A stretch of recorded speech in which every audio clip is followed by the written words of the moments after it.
வீட்டில் செய்ய வேண்டிய ரொம்ப முக்கியமான ஒரு விஷயம் வந்து சத்து மாவு கஞ்சி. நம்மளே வீட்டில் ஒவ்வொருத்தரும் சத்து மாவு கஞ்சினா அதுக்குன்னு போய் தேடி கடைகளில் போய் அலையணும்னு அவசியம் இல்லை. நம்மளே வீட்டில் செய்யலாம். அந்த கஞ்சிக்கும் வந்து ரொம்ப பெரிய பக்குவங்கள் தேவையில்லை.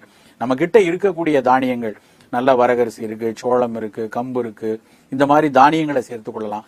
அதோடு பயிர்கள், நல்ல பாசி பருப்பு, கொண்டக்கடலை, முந்திரி பருப்பு வேணா முந்திரி பருப்பு, கொஞ்சம் அதனுடைய சாலிடா வர்றதுக்கு அதுல நல்ல சுவை வருவதற்காக கொஞ்சம் பொட்டுக்கடலை, கொஞ்சம் வறுத்த உளுந்து, கொஞ்சம் தேவைப்பட்டால் கொஞ்சம் பார்லி அரிசி, கொஞ்சம் சம்பா கோதுமை, இது மாதிரியான பொருட்களை எல்லாம் ஒன்னா சேர்த்து நல்லா வறுத்து பொடி பண்ணி வச்சுட்டு, இந்த தானியங்களும் இந்த பயிர்களும் இருக்கிறதுனால அதை சாப்பிடும் பொழுது வாய்வு தொந்தரவு வந்துடக்கூடாது, ஜீரணம் நல்லா ஆகணுங்கிறதுக்காக கொஞ்சம் சுக்குத்தூள் சேர்த்து கொள்ளலாம்.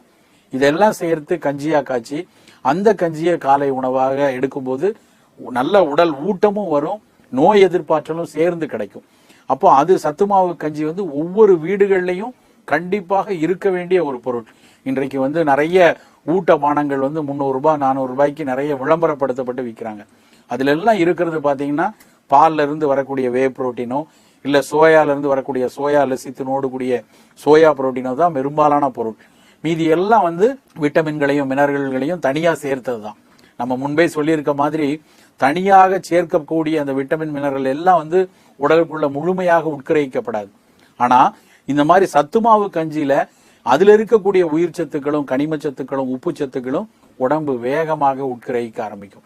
ஸோ மொத்தத்துல நம்ம வந்து இந்த மாதிரி ஊட்டபானங்களுக்கு பதிலாக நம்ம இந்த சத்துமாவு கஞ்சியை வந்து அன்றாடம் பயன்படுத்திக்கலாம்.